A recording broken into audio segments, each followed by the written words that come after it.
पिछले कुछ दिनों में मैं यूहन्ना सुसमाचार के दूसरे अध्याय पर मनन कर रहा था। గత కొన్ని రోజులుగా యోహాను సువార్త 2వ అధ్యాయమును నేను ధ్యానిస్తూ ఉంటున్నాను. विशेष करके वो काना के विवाह के विषय में ప్రత్యేకించి ఆ యొక్క కానా వివాహ సందర్భము लिखा है। वहां पर पानी जो है दाखरस बन गया। అక్కడ రాయబడి ఉంటున్నది, అక్కడ ద్రాక్ష రసము అయిపోయినటువంటి సందర్భము. दाखरस पानी बन गया। Yes, sir. नहीं, माफ करिएगा, पानी को दाखरस में बदल दिया गया। అక్కడ నీటిని ద్రాక్ష రసంగా మార్చబడినటువంటి సందర్భము. प्रभु यीशु मसीह के जीवन में ये पहला चमत्कार है। ప్రభువు యేసుక్రీస్తు వారి యొక్క జీవితంలో చేసినటువంటి మొదటి అద్భుత కార్యం, ఆశ్చర్య కార్యము. इस चमत्कार के द्वारा प्रभु यीशु मसीह ने अपनी महिमा को प्रकट किया। ఈ యొక్క అద్భుత కార్యం ద్వారా ప్రభువు యేసుక్రీస్తు వారు తన మహిమను ప్రకటించి ఉంటున్నాడు. बहुत सारी बातें इसमें से मैं सीख सका नए रूप से। నూతనమైన రీతిలో అనేక సంగతులను ఈ యొక్క సందర్భం నుంచి నేను నేర్చుకుంటూ వచ్చాను. कौन सी वो महिमा है प्रभु ने इस चमत्कार के द्वारा प्रकट किया? ఈ యొక్క అద్భుత కార్యం ద్వారా ఎటువంటి మహిమను ప్రభువు యేసుక్రీస్తు వారు ప్రకటించినారు? ये यूहन्ना का दूसरा अध्याय और उसके 10 वचन में लिखा है। ఈ యొక్క మాట యోహాను సువార్త 2వ అధ్యాయం 10వ వచనంలో రాయబడి ఉంటున్నది. अच्छा दाखरस तूने अंत में दिया। మంచి ద్రాక్ష రసమును నీవు అంతములో ఇచ్చి ఉంటున్నావు. The best will come at the last. మంచిది చివరికి వస్తూ ఉంటున్నది. वही दिन महिमा का दिन है। అదే దినము మహిమా దినమై ఉంటున్నది. जिस दिन प्रभु यीशु मसीह उत्तम को प्रकट करेगा वही दिन महिमा का दिन होगा। ఏ దినమునైతే ప్రభువు యేసుక్రీస్తు వారు ఉత్తమమైన దానిని ప్రకటిస్తారో అదే మంచి మహిమా దినము. पानी को दाखरस में बदल दिया, ये चमत्कार है। నీటిని ద్రాక్ష రసంగా మార్చి ఉంటున్నాడు, ఇది అద్భుత కార్యము. आजकल हमारे जीवन काल में यदि इसका अनुभव हम करेंगे, నేటి దినములో మన జీవితంలో దీన్ని గాని మనం అనుభవించినట్లయితే आने वाले उस दिन में फिलिपियों की पत्री 3रा अध्याय 21 वचन के अनुसार the book of Philippians chapter 3 and verse 21 में हमारे दीनहीन देह को अपने महिमा के देह में बदल दे। ఆ దినమున ఫిలిప్పి 3:21 ప్రకారము మన ఈ దీన శరీరమును ఆయన మహిమ గల శరీరముగా మార్చబోతూ ఉంటున్నాడు. आज के दिन जैसा उसने पानी को दाखरस में बदल दिया, उस दिन अंतिम दिन हमारे दीनहीन देह को भी वो महिमा के देह में बदल देगा। నేటి దినమున ఏ రీతిగా అయితే నీటిని ద్రాక్షారసంగా మార్చి ఉంటున్నాడో అదే రీతిలో ఆ అంతిమ దినమున మన ఈ దీన శరీరమును ప్రభువారు తన మహిమ గల శరీరమునకు సమరూపంగా మార్చబోతూ ఉన్నాడు. उस दिन स्वर्गदूत देखेंगे, स्वर्ग की सेना देख कर कहेंगे, ओ लॉर्ड, हे प्रभु यीशु, अंत में तूने सबसे अच्छा प्रकट किया है। ఆ దినమును పరలోకమందున్నటువంటి దూతలు చూచి, ప్రభువా నీవు అంతములో చివరిలో గొప్ప మహిమా కార్యం చేసినావని చెప్పబోతూ ఉంటున్నారు. बहुत बहुत सिंपल मैसेज है। ప్రియులారా, అది ఎంతో సాధారణమైనటువంటి వర్తమానం అని చెప్పవచ్చు. मेरे समझ के अनुसार शायद इतना सिंपल मैसेज आपने अभी तक नहीं सुना होगा। నా యొక్క గ్రహింపును బట్టి చెప్పవచ్చును, ఇంతటి సాధారణమైనటువంటి వర్తమానము మీరు ఇంతవరకు కూడా విని ఉండకపోవచ్చు. लेकिन ये हमारे जीवन को आज के लिए अनंत काल के लिए बदल देगा।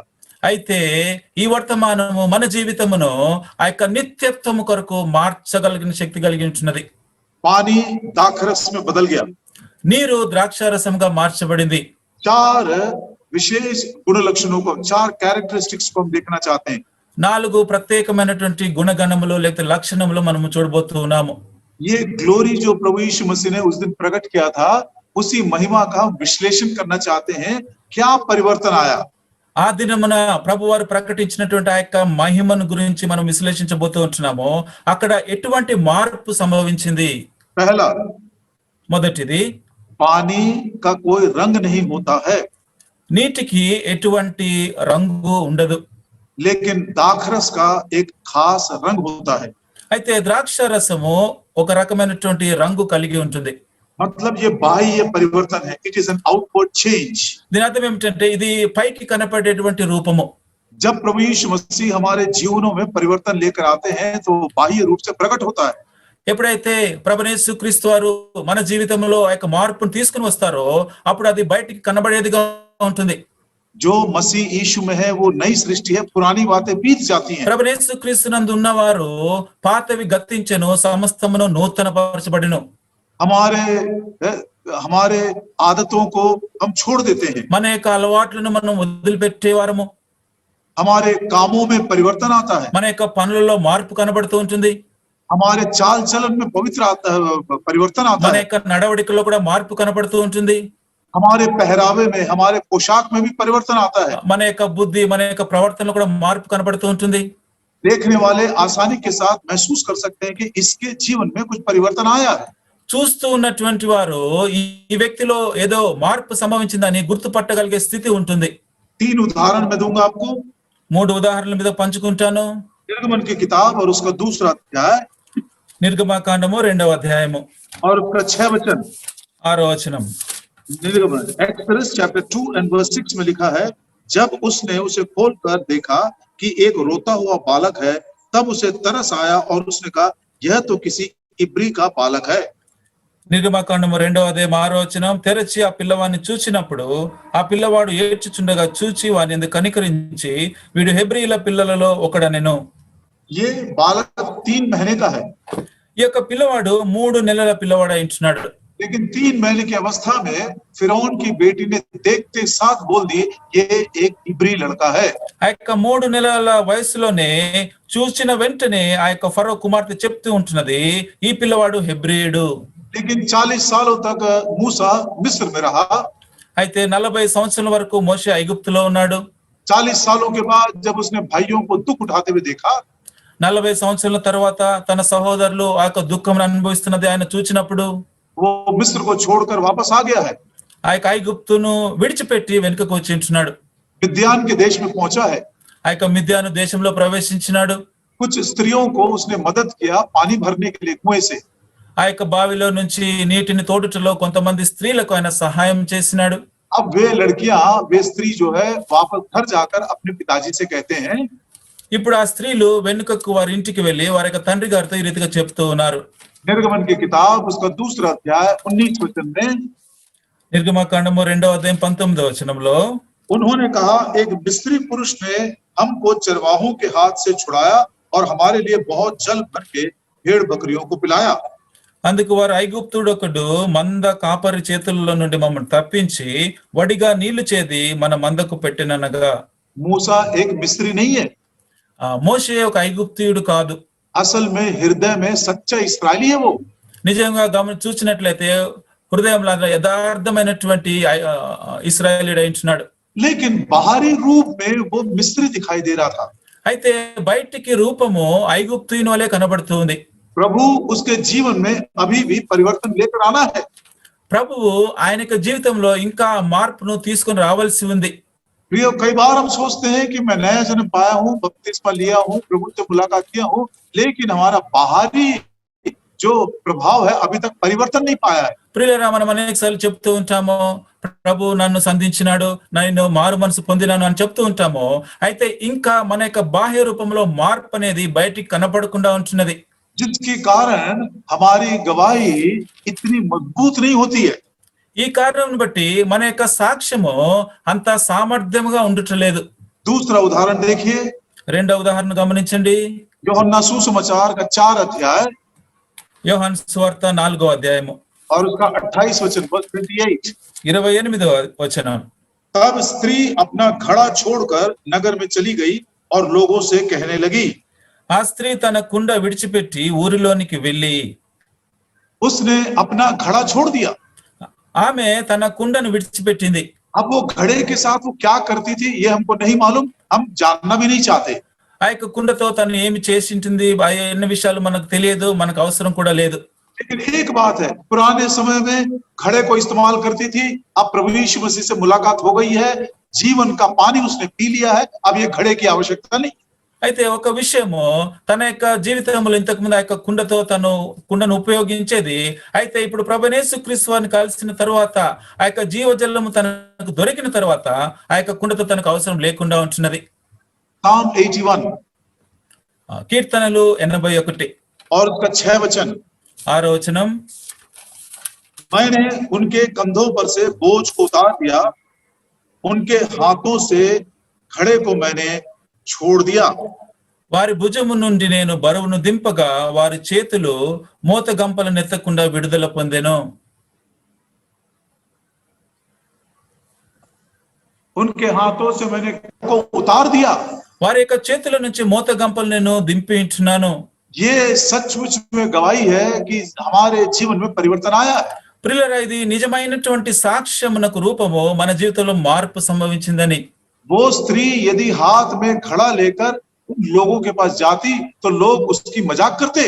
ఆ యొక్క స్త్రీ కనుక తన చేతిలో కుండ పట్టుకుని ఆ ఊరికి వెళ్ళినట్లయితే వారు తనను అపహేళన చేసి ఉండేవారు. एक और उदाहरण देखिए, ఇంకొక ఉదాహరణ చూడండి.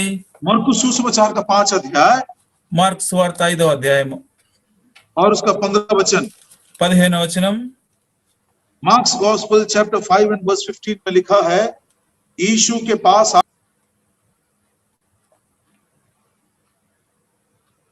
दुष्ट आत्माएं थी, अर्थात जिसमें सेना समाई थी, कपड़े पहने और सचेत बैठे देखकर डर गए। మార్కు సువార్త 5:15 జనులు జరిగినది చూడవెళ్ళి యేసునొద్దకు వచ్చి సేనాను దయ్యములు పట్టిన వాడు బట్టలు ధరించుకొని స్వస్థ చిత్తుడై కూర్చుండుట చూచి భయపడిరి. अभी तक वो व्यक्ति कुछ बात नहीं किया, ఇప్పటి వరకు ఆ యొక్క వ్యక్తి ఇంకా మాట్లాడలేదు. अभी तक उसने अपनी गवाही नहीं सुनाया, ఆ వ్యక్తి ఇంతవరకు తన సాక్ష్యం ఇంకా పంచుకోలేదు. उसका बाहरी परिवर्तन देखकर उनको डर आ गया। కేవలము ఆ వ్యక్తి యొక్క బాహ్య రూపం మార్పు చూచి వారు భయపడి ఉంటున్నారు. जो कब्रों में निवास करता था, प्रभु यीशु मसीह के पास बैठा हुआ है। సమాధుల్లో నివసించే ఆ వ్యక్తి ఇప్పుడు ప్రభువైన యేసుక్రీస్తు వారి యొక్క పాదముల చెంత కూర్చున్నాడు. जो कपड़े नहीं पहनता था, अब वो कपड़े पहना है। బట్టలు ధరించినటువంటి ఆ వ్యక్తి ఇప్పుడు బట్టలు ధరించుకున్నాడు. जो पागलों के समान घूमता था, किसी के वश में नहीं आता था, अब सचेत होकर शांत बैठा है। పిచ్చివాని వలె ఎవరి ఆధీనంలోనికి రానటువంటి రీతిలో తిరుగుతున్నటువంటి ఆ వ్యక్తి ఇప్పుడు స్వస్థ చిత్తుడై మౌనముగా ప్రభు పాదముల చెంత కూర్చున్నాడు. पानी दाखरस में बदल गया। నీరు ద్రాక్షారసముగా మార్చబడింది. ये बाह्य परिवर्तन हमारे आउटवर्ड मैन में, आउटवर्ड बिहेवियर में ये परिवर्तन अवश्य दुनिया को दिखाई देना चाहिए। ఈ మార్పు మన బాహ్య రూపంలో ఉన్నటువంటి మార్పు ఖచ్చితంగా బయట ప్రపంచంకు కనబడవలసినదిగా ఉండాలి. दूसरा, రెండవది, पानी का कोई स्वाद नहीं होता, नो टेस्ट, నీటికి ఎటువంటి రుచి అనేది ఉండదు. लेकिन दाखरस का एक विशेष टेस्ट होता है। అయితే ద్రాక్షారసంకు ఒక ప్రత్యేకమైనటువంటి రుచి ఉంటుంది. ये स्वाद जो है बाहरी रूप से दिखाई नहीं देता, लेकिन एक इनवर्ड क्वालिटी है उसका, टेस्ट करने से मालूम पड़ता है। ఈ రుచి అనేటువంటిది మన కంటికి పైకి కనపడదు, కానీ దాని రుచి చూచినప్పుడు మనం అనుభవించగలుగుతూ ఉంటాం. प्रियो, इसको देखने से और सुनने से नहीं, उसको टेस्ट करने से, जब मुंह से अंदर जाता है तब मालूम पड़ता है। ప్రియులారా, దీనిని వినుట ద్వారా గాని చూచుట ద్వారా గాని మనం అనుభవించలేం, గాని ఎప్పుడైతే దాన్ని నోట్లో ముంచుకుని మనము అనుభవించినప్పుడు దాని యొక్క రుచి అనేది మనము మింగి అనుభవించగలము. जब भोज के प्रधान ने दाखमधु को चखा, टेस्ट किया, तब मालूम पड़ा ये गुड वाइन है, अच्छा दाखरस है। ఆ యొక్క విందు ప్రధాని ఆ యొక్క ద్రాక్షారసమును రుచి చూచినప్పుడు అప్పుడు చెప్పగలిగినాడు, ఇది ఎంతో మధురమైనటువంటి ద్రాక్షారసము. केवल प्रभु यीशु मसीह की बातों को सुनने से और देखने से नहीं, ప్రభువైన యేసుక్రీస్తు వారి యొక్క మాటలు కేవలము చూచుట ద్వారా వినుట ద్వారా మాత్రమే కాదు, గాని लेकिन जब मुंह के अंदर से होते हुए जीवन के अंदर प्रवेश करता है, O taste and see the Lord is good, चखो, मुंह से उसको हृदय के अंदर जाने दो, तब मालूम पड़ेगा ये अच्छा है कि बुरा है। యెహోవా ఉత్తముడని రుచి చూచి తెలుసుకునుడని చెప్పిన రీతిగా ఎప్పుడైతే ఆయన మాటలు మనం నోటి ద్వారా రుచి చూచి లోపలికి తీసుకుంటామో అప్పుడు అది మన హృదయాంత రంగంలోకి ప్రవేశించి ఆ యొక్క రుచిని మనం అనుభవించగలుగుతాము. इसको कहते हैं भीतरी मनुष्यत्व में परिवर्तन। దీనిని అంటాము అంతరంగ పురుషునిలో మార్పు. एक पौलुस का उदाहरण हम देखते हैं। పౌలు గారి యొక్క ఉదాహరణ ఒకటి చూసుకుంటాం. कलीसिया का सताने वाला अब वो प्रभु यीशु मसीह का कैदी हो गया। సంఘమును హింసించే ఆ వ్యక్తి ఇప్పుడు ప్రభువైన యేసుక్రీస్తు వారి కొరకు ఖైదీగా మార్చబడినాడు.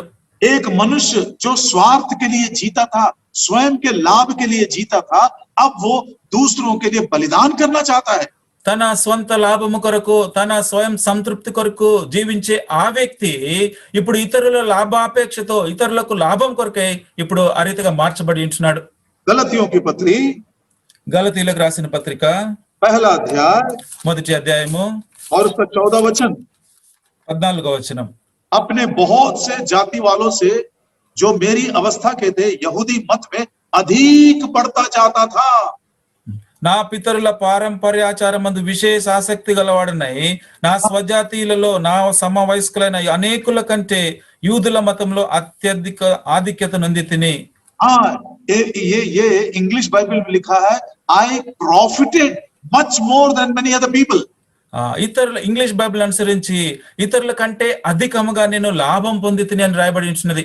ये मनुष्य अपने स्वार्थ के लिए, अपने लाभ के लिए वो जीता था। ఈ మనుషుడు తన స్వార్థము కొరకు, తన లాభం కొరకు జీవించేవాడు. अब वो बदल गया है। ఇప్పుడు ఆ మనుషుడు మార్పు చెందినాడు. अब वो क्या कहता देखिए, ఇప్పుడు ఏమంటున్నాడు చూడండి. फिलिपियों की पत्री ఫిలిప్పీలకు రాసిన పత్రిక दूसरा अध्याय 2వ అధ్యాయము 17 वचन, 17వ వచనం.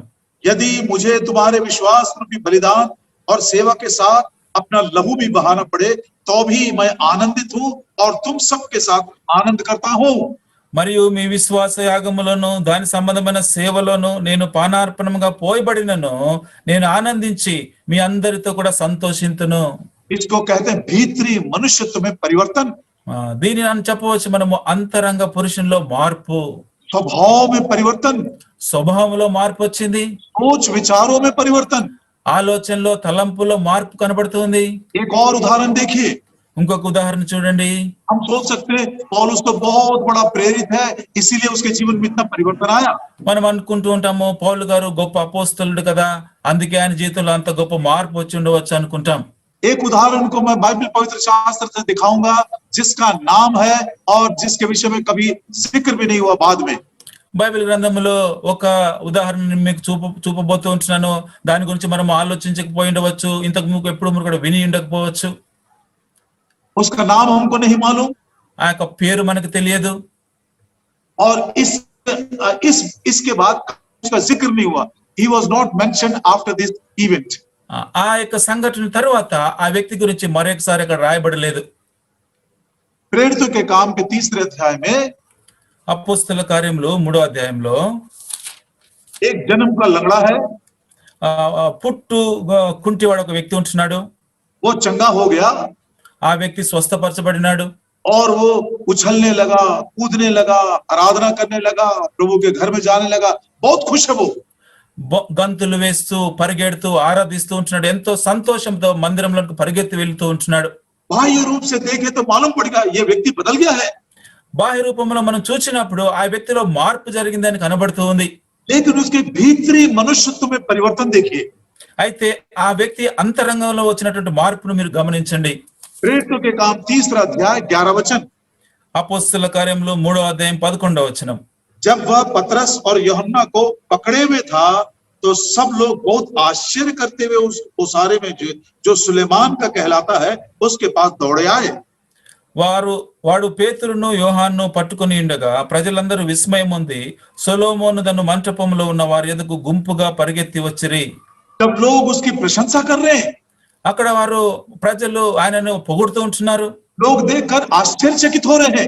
ప్రజలు చూచి ఆశ్చర్యపడుతూ ఉన్నారు. उस समय वो लंगड़ा व्यक्ति यूहन्ना और पतरस को पकड़े हुए है। ఆ సమయంలో ఆ యొక్క కృంటివాడైనటువంటి ఆ వ్యక్తి పేతురును యోహాన్ను పట్టుకుని ఉన్నాడు. थोड़ी देर के बाद కొంత సమయం తరువాత पौलुस ये यूहन्ना और पतरस के जीवन में बड़ा दुख आया। యోహాను పేతురు జీవితంలో దుఃఖం వచ్చి ఉంది. महासभा में बुलाकर याजक और शास्त्री लोग उसको धमकाने लगे। ఆ యొక్క మహాసభకు వారిని పిలిచి ఆ యొక్క శాస్త్రుల పరిశీలు వారిని భయపెడుతూ ఉన్నారు. और यूहन्ना पतरस बड़े पीड़ा में यातना में से जा रहे थे। యోహాను మరియు పేతురు ఎంతో దుఃఖంలో బాధ పరిస్థితుల గుండా వెళ్తూ ఉన్నారు. उस समय ये लंगड़ा व्यक्ति कहां पर है? ఆ సమయంలో ఈ కుంటివాడైన ఈ వ్యక్తి ఎక్కడ ఉన్నాడు?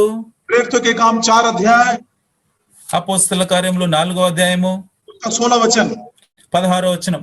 हम इन मनुष्यों के साथ क्या करें क्योंकि यरूशलेम के सब रहने वालों पर प्रकट है कि इनके द्वारा एक प्रसिद्ध चिन्ह दिखाया गया था और हम उसका इनकार नहीं कर सकते। ఈ మనుషులను మనం ఏమి చేయదమో వారి చేత ప్రసిద్ధమైన సూచక క్రియ చేయబడి ఉన్నదని యెరూషలేములో కాపురం ఉన్న వారికి అందరికి స్పష్టమే, అది జరగలేదని చెప్పజాలము. अब ये यूहन्ना पतरस के विरोध में हम कुछ भी नहीं कह सकते। ఇప్పుడు ఈ యొక్క పేతురు యోహానులకు విరుద్ధంగా మనం ఏమీ కూడా చెప్పలేము. कारण क्या है? దానికి కారణం ఏమిటి? 14 वचन, 14వ వచనం. उस मनुष्य को जो अच्छा हुआ था उनके साथ खड़े देखकर वे विरोध में कुछ नहीं कह सके। 14వ వచనం, స్వస్థత పొందిన ఆ మనుష్యుడు వారితో కూడా నిలిచిండుట చూచి ఏమీ ఎదురు చెప్పలేకపోయిరి. सुख के समय वो लंगड़ा व्यक्ति वो यूहन्ना पतरस के साथ खड़ा है। ఆ యొక్క దుఃఖం మంచి సమయంలో, సంతోషకరమైన సమయంలో ఆ యొక్క కురింటివాడంటే ఆ వ్యక్తి పేతురు యోహాను పట్టుకొని ఉన్నాడు. लेकिन जब वो दुख में से जा रहे हैं, विरोध में से जा रहे हैं और पीड़ा में से जा रहे हैं, अभी भी यूहन्ना पतरस दोनों को पकड़े हुए हैं। ఇప్పుడు పేతురు యోహానులో దుఃఖకరమైనటువంటి కఠినమైనటువంటి పరిస్థితులు గుండా వెళ్తున్నప్పుడు కూడా ఆ వ్యక్తి వారిరుని పట్టుకుని ఉంటున్నాడు. इसको भीतरी परिवर्तन कहते हैं। దీనిని అంతరంగంలో మార్పు అని మనం చెప్పుకోవచ్చు. वो भी दुख उठाने को तैयार है। ఆ వ్యక్తి కూడా ఆ యొక్క దుఃఖమును సహించుటకు సిద్ధంగా ఉన్నాడు. मूसा के समान प्रभु के लोगों के साथ दुख उठाने को वो तैयार है। మోషే వలె ప్రభు యొక్క బిడ్డలతో కూడా కలిసి ఆ యొక్క కష్టం అనుభవించుటకు సిద్ధపడి ఉంటున్నాడు. पौलुस के समान मसीह के दुखों में सहभागी होने को तैयार है। పౌలు గారి వలె క్రీస్తు యొక్క శ్రమలలో పాలి భాగస్తుడు కావాలని సిద్ధపడి ఉంటున్నాడు. अपना क्रूस उठाकर प्रभु के पीछे चलने को वो तैयार है। తన సిలువను ఎత్తుకొని ప్రభు వారిని వెంబడించాలని సిద్ధపడి ఉంటున్నాడు. कितना सुंदर ये उदाहरण है। ప్రియులారా, ఎంత మంచి ఉదాహరణ ఇది. केवल बाहरी परिवर्तन नहीं, भीतरी मनुष्यत्व में भी परिवर्तन कि वो क्रूस उठाकर दुख में सहभागी होकर आगे बढ़ने को तैयार है। కేవలము పైకి కనబడే మార్పు మాత్రమే కాకుండా అంతరంగంలో పరివర్తన, తన సిలువను ఎత్తుకొని ప్రభుని యేసుక్రీస్తుని వెంబడించే స్థితిలోనికి వచ్చి ఉంటున్నాడు. तीसरा, మూడవది, पानी दाखरस बन गया। నీరు ద్రాక్షారసంగా మార్చబడింది. पानी का कोई खुशबू नहीं होता, no smell in the water, నీటికి ఎటువంటి వాసన ఉండదు. लेकिन दाखरस का एक बहुत ही डिस्टिंक्ट फ्लेवर होता है, एक खुशबू होता है। అయితే ద్రాక్షారసమునకు ఒక ప్రత్యేకమైనటువంటి సువాసన వస్తూ ఉంటుంది. और ये हमारी गवाही है। అది మన యొక్క సాక్ష్యమునకు సాదృశ్యంగా ఉంది. पढ़ते हैं गलतियों की पत्री उसका पहला अध्याय, చదువుదాం రండి. గలతీయులకు రాసిన పత్రిక మొదటి అధ్యాయము उसका 22 और 23 वचन, 21, 22, 22, 23।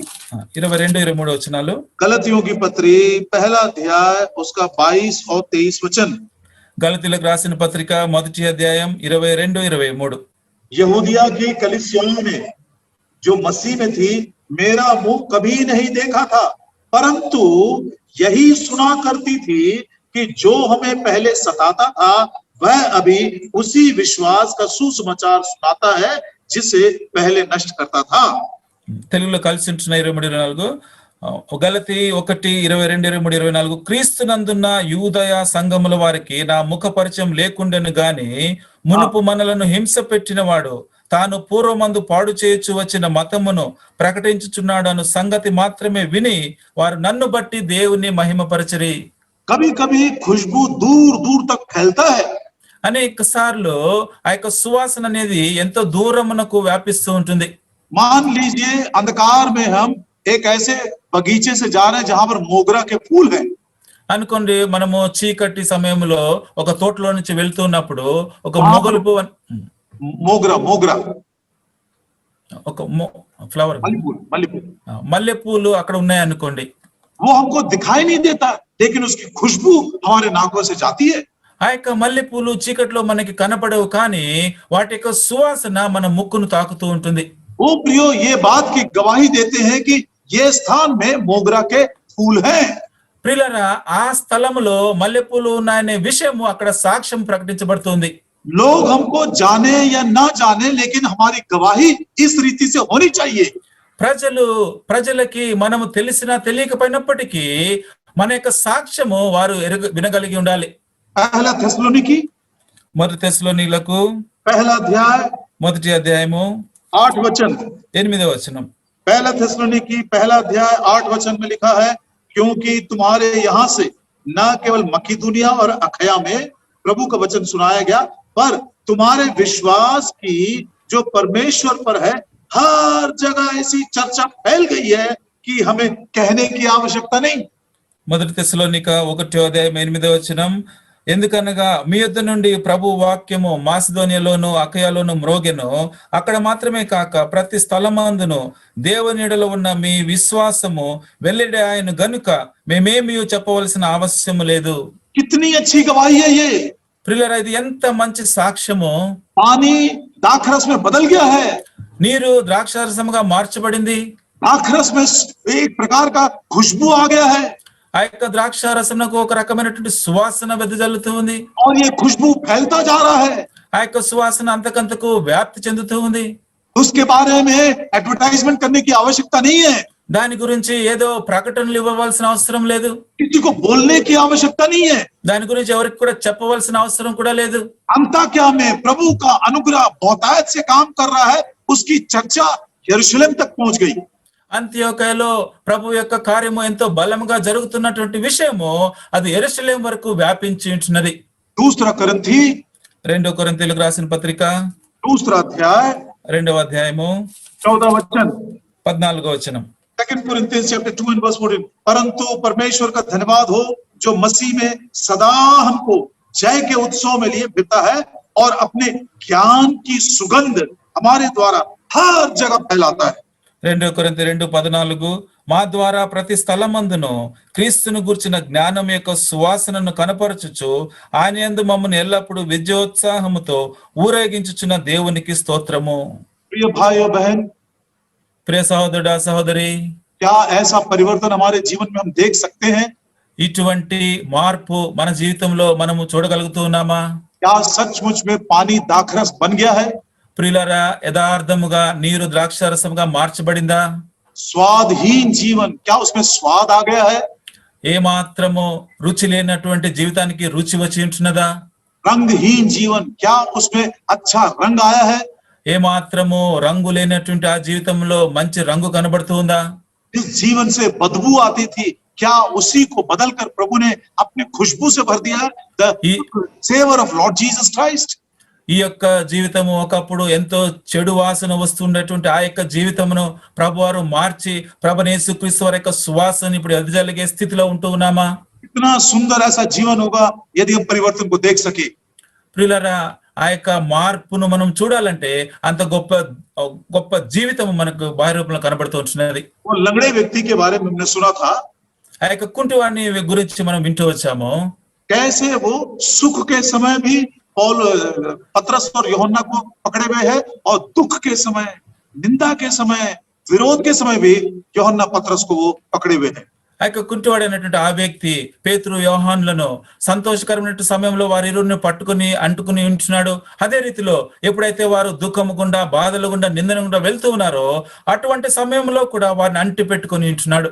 मतलब भीतरी मनुष्यत्व में जब परिवर्तन आता है तो दुख उठाने के लिए, क्रूस उठाने के लिए वो तैयार हो जाता है। దాని అర్థం ఏమిటంటే ఎప్పుడైతే అంతరంగ పురుషుల్లో మార్పు వస్తూ ఉంటుందో అప్పుడు ఎటువంటి నిందనైనా, దుఃఖమునైనా, బాధనైనా సహించుటకు, ఓర్చుటకు సిద్ధపడుతూ ఉంటాం. मेरा आत्मा कहता है यही सच्चा भीतरी मनुष्यत्व में परिवर्तन है।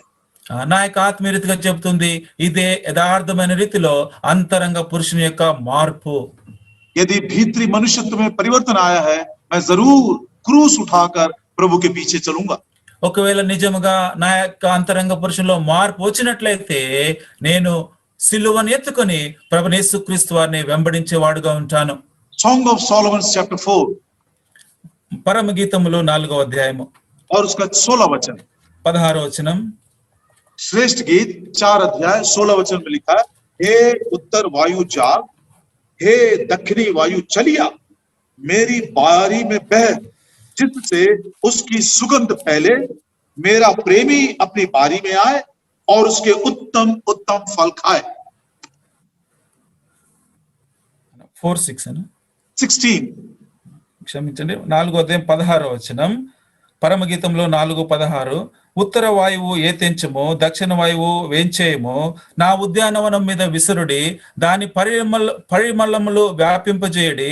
నా ప్రియుడు తన ఉద్యానవనమునకు వేంచేయును గాక, తనకిష్టమైన ఫలములు అతడు భుజించును గాక. प्रभु यीशु मसीह ने कहा था हवाएं चलेंगी, winds will blow. ప్రభుని యేసుక్రీస్తు వారు చెప్పించినారు, తుఫానులు వచ్చును, గాలులు यहाँ వీసును. यहाँ पर कहता हे उत्तर वायु, हे दक्षिण वायु, आओ मेरे पेड़ को हिलाओ, मेरे ऊपर बहो, ताकि उसमें से सुगंध फैले. ఇక్కడ రాయబడి ఉంచినది, ఉత్తర వాయువు ఏతెంచుము, దక్షిణ వాయువు వేంచేయము, నా ఉద్యానవనం మీద విసరుడి, తద్వారా పరిమళములు వ్యాపింపజేయుడి. और जब वो खुशबू फैलेगी, मेरा प्रेमी उस खुशबू को देखकर मेरे पास आएगा, तब मैं उसकी सेवा करूंगी. ఎప్పుడైతే ఆ యొక్క పరిమళములు వ్యాపింపబడతాయో అప్పుడు నా ప్రియుడు తన ఉద్యానవనమునకు వేంచేయును, తనకిష్టమైన ఫలములు అతడు భుజించును గాక. Colorless became colorful. రంగు లేనటువంటిది రంగును పొందించినది. This is outward change. ఇది బాహ్య రూపముగా కనబడే మార్పు. A tasteless water became tasty wine. రుచి లేని ఆ నీరు రుచిగల ద్రాక్షారసంగా మార్చబడింది. Inward change. అంతరంగంలో మార్పు. Odorless water has become a wine with great flavor. ఏమాత్రము వాసన లేనటువంటి ఆ నీరు ఒక మంచి సువాసన వలె మార్చబడి ఉంటున్నది. प्रियो, हमारा भीतरी मनुष्यत्व, हमारा बाहरी मनुष्यत्व, हमारी गवाही, ये तीनों जब तालमेल में रहती है, याद रखिए मैं फिर बोल रहा हूं, हमारा भीतरी मनुष्यत्व, हमारा बाहरी मनुष्यत्व और हमारे जीवन की गवाही, क्रूस उठाकर चलने वाली वो गवाही, वो जब तीनों हार्मनी में रहती है, तालमेल में रहती है, तो ये चौथा गुण लक्षण अच्छा दाखरस प्रभु यीशु मसीह के दिन प्रकट होगा. ప్రియులారా, మన యొక్క అంతరంగ పురుషుడు మరియు మన బాహ్య పురుషుడు మరియు మన యొక్క సాక్ష్య జీవితము, ఈ మూడు కూడా కలిసి సమరూపములో ఎప్పుడైతే ఉంటాయో, ఈ యొక్క నాలుగవ విషయము అది మన సిలువను ఎత్తుకొని ప్రభువైన యేసుక్రీస్తుని వెంబడించేటువంటి స్థితికి మనల్ని తీసుకొచ్చేదిగా ఉంటుంది. कभी कभी हमारा बाहरी मनुष्यत्व में अच्छे काम होते हैं, लेकिन भीतरी मनुष्यत्व में कोई परिवर्तन नहीं. కొన్నిసార్లు మన యొక్క బాహ్య పురుషుల్లో ఎన్నో మార్పులు కనబడుతూ ఉంటాయి, అయితే అంతరంగ పురుషుల్లో మార్పు కనపడకుండా ఉంటుంది. A life which is beautifully harmonized, inward, outward, and our testimony is the best wine. ఎప్పుడైతే మన యొక్క అంతరంగ జీవితము, బాహ్య జీవితము మరియు మన యొక్క సాక్ష్య జీవితము, ఈ మూడు కూడా కలిసి ఉన్నట్లయితే उसी को हम अच्छा दाखरस बोलेंगे. దానిని మనము మంచి ద్రాక్షారసంగా చెప్పుకొనవచ్చు. नहीं तो ऐसा बोलना पड़ेगा, आइज़ाया चैप्टर 1 and verse 22 के अनुसार, तेरे दाखरस में पानी मिल गया है, मिलावट का जीवन है. లేకపోతే యెషయా గ్రంథం 1వ అధ్యాయం 22వ వచనం అనుసరించి నీ యొక్క ద్రాక్షారసము నీళ్లతో కలిసి చెడిపోయేను అని చెప్పవలసి ఉంటున్నది. ये अच्छा दाखरस नहीं है. ఇది మంచి ద్రాక్షారసము కాదు. अब ये बेस्ट दाखरस, गुड वाइन उस दिन प्रकट होगा जिस दिन लास्ट होगा. ఈ యొక్క మంచి ద్రాక్షారసము ఎప్పుడు ప్రకటించబడుతూ ఉంటుందంటే ఆ యొక్క చివరి దినమున అది ప్రకటించబడుతూ ఉంది. ये आखिरी विचार है, ध्यान से सुनिएगा. ఈ యొక్క చివరి తలంపై ఉంటున్నది, దయచేసి జాగ్రత్తగా వినాలని కోరుతూ ఉన్నాను.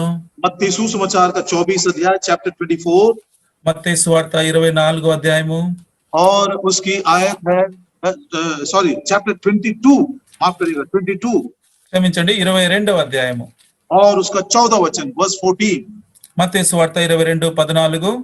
बुलाए हुए तो बहुत हैं, परंतु चुने हुए थोड़े हैं. కాగా పిలువబడిన వారు అనేకులు, ఏర్పరచబడిన వారు కొందరే అని చెప్పాను. अब यहाँ पर एक विचार को देखिए, पानी बहुत है, दाखरस थोड़ा है. ఇక్కడ ఒక తలంపును మీరు గమనించండి, నీరు సమృద్ధిగా ఉంది, అయితే ద్రాక్షారసము కొద్దిగా ఉంది. ये बिल्कुल सच बात है. सारी दुनिया में देख लीजिए, पानी बहुत है लेकिन दाखरस बहुत थोड़ा है. ఇది ఎంతో సత్యమైనటువంటి మాట. బయట ప్రపంచంలో కూడా గమనించినట్లయితే నీరైతే విస్తారంగా ఉంటున్నది, అయితే ద్రాక్షారసము కొంతే ఉంటున్నది. अब यहाँ पर थोड़ा सा सब्स्टिट्यूट करके पढ़ेंगे. ఇక్కడ మనము కొన్ని మాటలు మనము మార్చి చదువుకుంటాం. बुलाए हुए बहुत हैं, चुने हुए थोड़े हैं. పిలువబడిన వారు అనేకులు, అయితే ఏర్పరచబడిన వారు కొందరే. मैं इसको ऐसा पढ़कर पाठ सीखना चाहता हूं। पानी बहुत है, दाखरस थोड़ा है। అయితే దీన్ని నేను ఈ రీతిగా చదివి నేను ఒక పాఠం నేర్చుకోవాలని కోరుతూ ఉన్నాను. నీరు సమృద్ధిగా ఉంది, అయితే ద్రాక్ష రసము కొంతే ఉంటున్నది. कितना सुंदर है ये, बहुत पानी लेकिन थोड़ा दाखरस। ప్రియులారా, ఎంత సుందరమైన మాట ఇది. నీరు ఎంతో ఉంది, అయితే ద్రాక్ష రసము కొంతే ఉంటున్నది. बुलाए हुए बहुत लोग हैं, పిలువబడిన వారు అనేకులు ఉంటున్నారు. विश्वासी कहलाने वाले बहुत सारे हैं, విశ్వాసులు అనబడేవారు ఎంతో మంది ఉంటున్నారు. क्रिश्चियंस कहलाने वाले बहुत सारे हैं, క్రైస్తవులు అని పిలువబడేవారు అనేక మంది ఉంటున్నారు. सेवक कहलाने वाले बहुत सारे हैं, సేవకులు అనేవారు చాలా మంది ఉంటున్నారు. लेकिन उन बहुतों में से चुने हुए बहुत थोड़े हैं। అయితే ఆ ఎంతో మందిలో ఏర్పరచబడిన వారు కొందరే ఉంటున్నారు. ओ ऐसे लोगों को हम रेमिनेंट कहते हैं, वो थोड़े लोगों को हम रेमिनेंट कहते हैं। ప్రియులారా, ఈ కొంతమందిని మనము శేషము అంటాం. उसी रेमिनेंट को लेने के लिए, वही शेष प्रजा को लेने के लिए प्रभु यीशु मसीह मध्याकाश में आ रहे हैं। ఆ యొక్క కొంతమందిని అనగా ఆ యొక్క శేషమును కొనిపోవుటకు ప్రభునేసు క్రీస్తు వారు ఆ యొక్క మధ్య ఆకాశంలోనికి రాబోతూ ఉన్నారు. उसी को हम पहला पुनरुत्थान कहते हैं। దాన్నే మనము మొదటి పునరుత్థానం అంటాము. कौन है ये शेष प्रजा? ఈ యొక్క శేషమైన ప్రజలు ఎవరైంటున్నారు? कौन है वो अच्छा दाखरस? ఎవరు ఆ యొక్క మంచి ద్రాక్ష రసము? वो कौन है जो थोड़े से लोग चुने हुए हैं? ఆ యొక్క ఏర్పరచబడిన ఆ యొక్క కొందరు ఎవరైంటున్నారు? बहुतों में से ये शेष प्रजा जो थोड़ी सी है, कौन है ये लोग? అనేక మందిలో నుంచి ఏర్పరచబడినటువంటి యొక్క కొందరు వారు ఎవరైంటున్నారు? पहला మొదటిది प्रकाशित वाक्य का 12 अध्याय ప్రకటన గ్రంథం 12వ అధ్యాయము और उसका 17 वचन। 17వ వచనం. प्रकाशित वाक्य 12 अध्याय और उसका 17 वचन ప్రకటన 12:17 लिखा है, माफ करिएगा, 12 का 17। तब अजगर स्त्री पर क्रोधित हुआ और उसके शेष संतान से जो परमेश्वर की आज्ञाओं को मानते हैं। ప్రకటన शेष प्रजा कौन है? 12:17 शेष प्रजा कौन है? जो परमेश्वर की आज्ञाओं को मानते हैं।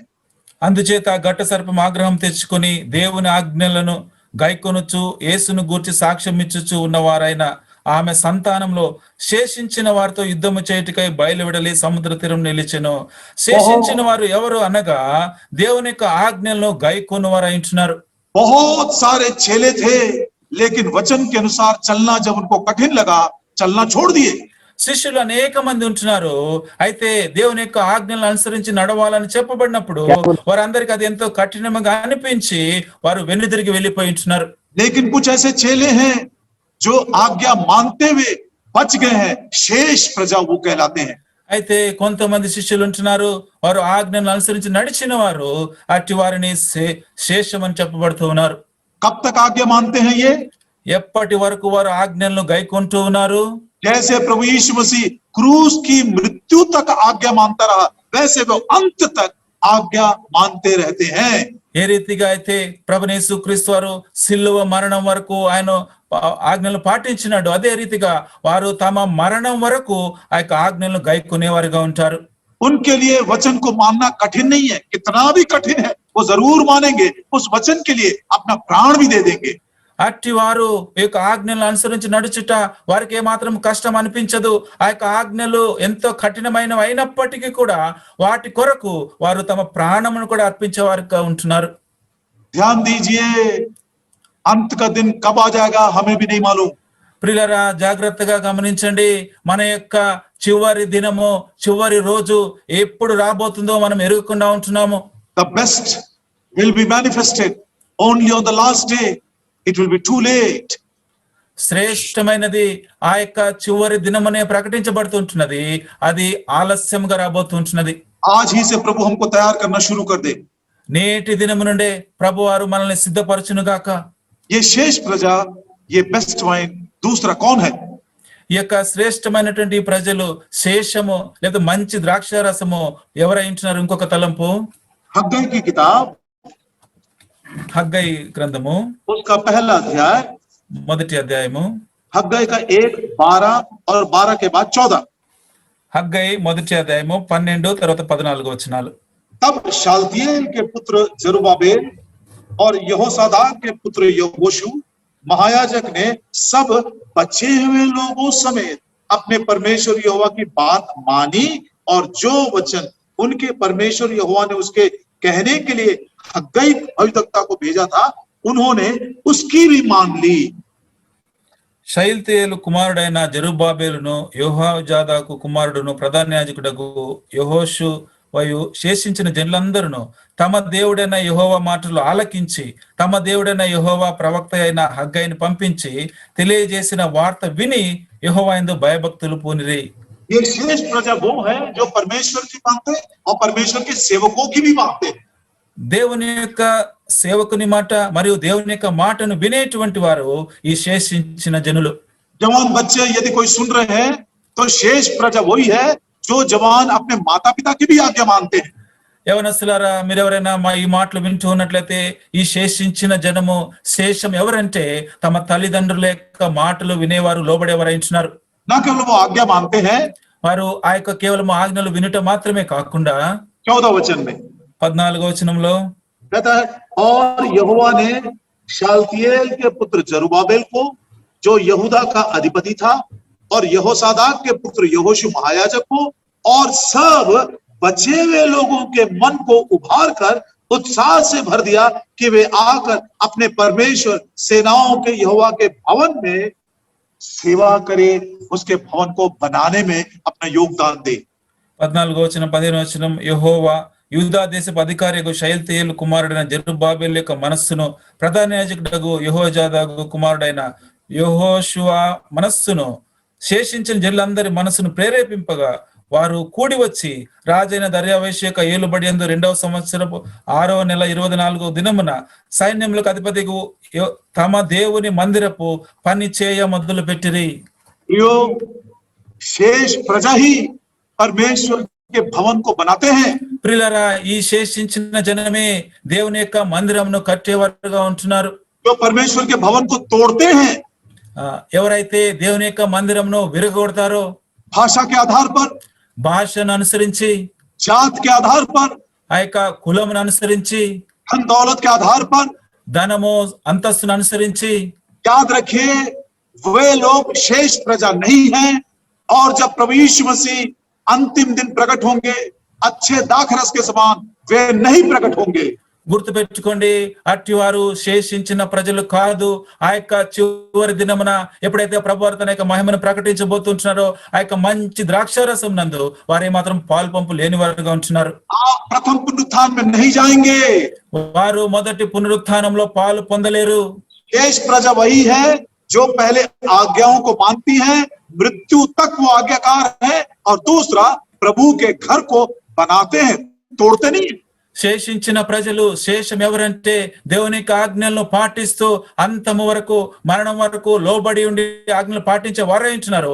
అట్టి వారు దేవుని యొక్క మందిరం కట్టేవారుగా ఉంటారు గాని దేవుని మందిరంను కూలగొట్టేవారుగా ఉండరు. तीसरा, మూడవది Isaiah chapter 37 యెషయా గ్రంథం 37వ అధ్యాయము verse 31, 31వ వచనం. Isaiah 37, यशायाह 37 और इसके 31 में यहूदा के घराने के बचे हुए लोग फिर जड़ पकड़ेंगे और फूले फलेंगे। యెషయా గ్రంథం 37వ అధ్యాయం 31వ వచనం. యూదా వంశంలో తప్పించుకొనిన శేషము ఇంకను క్రిందికి వేరు తన్ని మీదికి ఎదిగి ఫలించును.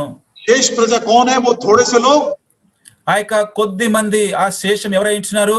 जो जड़ पकड़े हैं, स्थिर हो गए हैं और उनका जीवन फलवंत है। వారి యొక్క వేరు కిందికి తన్ని స్థిరంగా ఉన్నారు. అటు వారు ఎదిగి ఫలించు వారుగా ఉంటున్నారు. इतनी आसानी से उनको कोई बहका नहीं सकता। Nobody can deceive them so easily। వారిని అంత సులువుగా ఎవరు కూడా తొట్టిల్లజేయరు, మోసపరచలేరు. चाहे संसार का प्लेजर्स हो या फॉल्स डॉक्ट्रिन्स हो या कोई और भी डिसेप्शन हो, इतनी आसानी से वो धोखा नहीं खाएंगे, क्योंकि उनकी जड़ें मजबूत हैं, स्थिर हैं वो। వారు అంత సులువుగా ఏమాత్రం మోసపోరు, లేకపోతే వారిని మోసపరచలేరు. ఎందుకంటే వారి యొక్క వేరు కిందికి తన్ని వారు ఎంతో స్థిరంగా నిలబడి ఉంటున్నారు. एक और बात मैं थोड़ा कठिन है लेकिन बोलना चाहता हूं. ఇంకొక మాట కొంత కఠినంగా అనిపించినప్పటికీ మీతో చెప్పాలని కోరుతున్నాను. This is the remnant which cannot be bought, which cannot be sold. ఈ యొక్క శేషము అది కొనలేము మరియు వారిని అమ్మలేము. Ephesians 3:17. ఎఫెసీ 3:17 प्रेम में जड़ पकड़कर स्थिर हो जाना. ప్రేమయందు వేరుపారి స్థిరపడుడి. Colossians 2:7. కొలస్సీ 2:7 विश्वास में स्थिर और मजबूत हो जाना. విశ్వాసంలో స్థిర బుద్ధి కలిగి ఉండుడి. ऐसों को लेने के लिए प्रभु यीशु मसीह आ रहे हैं. ఇటువంటి వారిని కొనిపోవుటకై ప్రభువైన యేసుక్రీస్తు వారు రాబోతున్నారు. मनुष्य का पुत्र जब आएगा क्या वो विश्वास को पाएगा? మనుష్య కుమారుడు వచ్చినప్పుడు విశ్వాసమును కనుగొనునా? जो विश्वास में स्थिर मजबूत जड़ पकड़े हुए, प्रेम में स्थिर मजबूत जड़ पकड़े हुए, ऐसों को लेने के लिए ही प्रभु यीशु मसीह आ रहे हैं. ఎవరైతే విశ్వాసములో ప్రేమలో వేరు తన్ని స్థిరముగా ఉన్నారో అట్టి వారిని కొనిపోవుటకు ప్రభువైన యేసుక్రీస్తు వారు రాబోతున్నారు.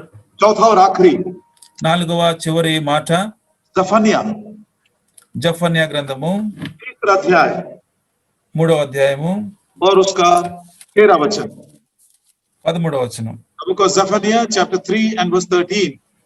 జఫన్యా 3:13 इस्राएल के बचे हुए लोग न तो कुटिलता करेंगे और न झूठ बोलेंगे और न उनके मुंह से छल की बातें निकलेंगी. वे चरेंगे, विश्राम करेंगे और कोई उनको डराने वाला न होगा. జఫన్యా 3:13 ఇశ్రాయేలీయులలో మిగిలిన వారు పాపము చేయరు, అబద్ధమాడరు, కపటములాడు నాలుక వారి నోట ఉండదు. వారు ఎవరి భయము లేకుండా విశ్రాంతి గలవారై అన్నపానములు పుచ్చుకుందురు. प्रभु यीशु मसीह के मुंह में कोई छल की बात नहीं है. ప్రభువైన యేసుక్రీస్తు వారి నోటి యందు ఎటువంటి కపటము లేదు. तो इस्राएल का शेष अच्छा दाखरस, थोड़े से लोग जिनके मुंह में कपट नहीं है, छल नहीं है. ఇశ్రాయేలీల శేషము ఆ యొక్క మంచి ద్రాక్ష రసము అట్టి వారి నోటిన ఎటువంటి అబద్ధము గాని కపటము గాని లేకుండా ఉంటున్నారు. वे झूठ नहीं बोलते हैं. అట్టి వారు అబద్ధం ఆడరు. वे पवित्र लोग हैं. వారు పరిశుద్ధులై ఉంటున్నారు. इब्रानियों की पत्री హెబ్రీయులకు రాసిన పత్రిక 12 अध्याय 12వ అధ్యాయము 14 वचन. 14వ వచనం. बिना पवित्रता के परमेश्वर को देखना अनहोना है, असंभव है. పరిశుద్ధత లేకుండా ఎవడును ప్రభువును చూడడు. इस्राएल का शेष, the remnant, few people, the best wine are those who are holy. They never tell lies. There is no guile in their mouth. ఇశ్రాయేలీల శేషము ఆ యొక్క కొద్ది మంది మంచి ద్రాక్షారసము అట్టి వారిలో ఎటువంటి కపటము లేదు, ఎటువంటి అపవిత్రత లేదు. వారు అబద్ధం ఆడరు. వారు పరిశుద్ధమైన జనమై ఉంటున్నారు. वे पवित्र लोग हैं, जरूर प्रभु यीशु मसीह से मुलाकात करेंगे. ఈ పరిశుద్ధమైనటువంటి ఈ జనము వారు తప్పక ప్రభువైన యేసుక్రీస్తు వారిని కలుసుకునే వారుగా ఉంటున్నారు. The best will come at the last. जो अच्छा है अंतिम दिन प्रकट होगा. శ్రేష్టమైనది మంచిది ఆ యొక్క చివరి దినమున ప్రకటింపబడుతుంది. ये थोड़े से लोग शेष प्रजा उस दिन प्रकट होंगे जब प्रभु यीशु मसीह मध्य आकाश में आएंगे. ఎప్పుడైతే ప్రభువైన యేసుక్రీస్తు వారు మధ్య ఆకాశంలోకి వస్తారో అప్పుడు ఈ కొద్ది మంది ఈ యొక్క శేషము ప్రకటింపబడుతూ ఉంటారు. ये चमत्कार है. ప్రియులారా, ఇది అద్భుతము. ये प्रभु यीशु मसीह की महिमा है. ఇది ప్రభువైన యేసుక్రీస్తు వారి యొక్క మహిమ. पानी ये जो पानी है दाखरस बन गया. ఈ యొక్క నీరు ద్రాక్షారసముగా మార్చబడింది. ये साधारण नहीं, बेस्ट वाइन, गुड वाइन है ये. ప్రియులారా, ఇదేదో సాధారణమైన మాట కాదు కానీ అది శ్రేష్టమైన మంచి ద్రాక్షారసము. ये दाखरस में पानी नहीं मिला है. ఈ యొక్క ద్రాక్షారసంలో నీరు కలిసి లేదు. बाहरी मनुष्यत्व में परिवर्तन, బాహ్య రూపంలో మార్పు, भीतरी मनुष्यत्व में परिवर्तन, అంతరంగ పురుషునిలో మార్పు. उनकी गवाही प्रभु यीशु मसीह के खुशबू को जब क्रूस उठाते हैं, प्रभु यीशु मसीह के खुशबू को दूर दूर तक फैलाते हैं. ఎప్పుడైతే వారు తమ శిలువను ఎత్తుకుని వెంబడిస్తారో అప్పుడు ప్రభువైన యేసుక్రీస్తు వారి యొక్క సాక్ష్యము వారి జీవితంలో ప్రకటింపబడుతూ సువాసన వల్ల ఎంతో దూరం అది వెదజల్లబడుతూ ఉంటుంది. पानी बहुत है, दाखरस थोड़ा है. నీరు ఎంతో అధికంగా ఉంటున్నది, అయితే ద్రాక్షారసం కొద్దిగా ఉంటున్నది. विश्वासी बहुत है, लेकिन शेष प्रजा थोड़ी सी है. విశ్వాసులు అనేక మంది ఉంటున్నారు, అయితే శేషము అతి కొద్దిగా ఉంటుంది. जो आज्ञा मानते हैं, ఎవరైతే ఆజ్ఞలను పాటిస్తారో, जो सेवा करते हैं, ఎవరైతే సేవ చేస్తారో, प्रभु के घर को तोड़ते नहीं बनाते हैं, ఎవరైతే ప్రభు యొక్క గృహమును, ప్రభు యొక్క ఇంటిని పడగొట్టకుండా, విరగొట్టకుండా ఎవరైతే కట్టుతారో, जो अपने जीवन में प्रेम और विश्वास में जड़ पकड़कर स्थिर और मजबूत हो गए हैं, ఎవరైతే వారి జీవితంలో ప్రేమయందు, విశ్వాసమందు వేరుపారి స్థిరపడి ఉంటారో, जिनके जीवन में पवित्रता है, कोई छल नहीं, कोई झूठ नहीं, ఎవరి జీవితంలో అయితే ఎటువంటి కపటము, ఎటువంటి అబద్ధత లేకుండా పరిశుద్ధత్వం ఉంటుందో, जिस दिन ये शेष प्रजा अच्छे दाखरस के समान प्रभु यीशु की महिमा को प्रकट करते हुए मध्याकाश में मिलेगी। प्रभु दया करे, मैं और मेरा परिवार और जो झुंड प्रभु ने मुझको दिया है वे सब उसमें रहे। ఆ దినమున ఈ శేషమైనటువంటి ఈ జనము, మంచి ద్రాక్షారసముగా ఉన్నటువంటి ఈ జనము ప్రభువు యేసుక్రీస్తు వారు మధ్య ఆకాశంలోనికి ప్రత్యక్షమైనప్పుడు, అప్పుడు ఆ యొక్క మహిమలో వీరు ప్రకటింపబడబోతుంటున్నారు. అట్టి గుంపులో నేను మరియు నీవు మనమందరం ఉండునట్లు ప్రభువారు మనందరి పట్ల దయా కృప చూపించును గాక.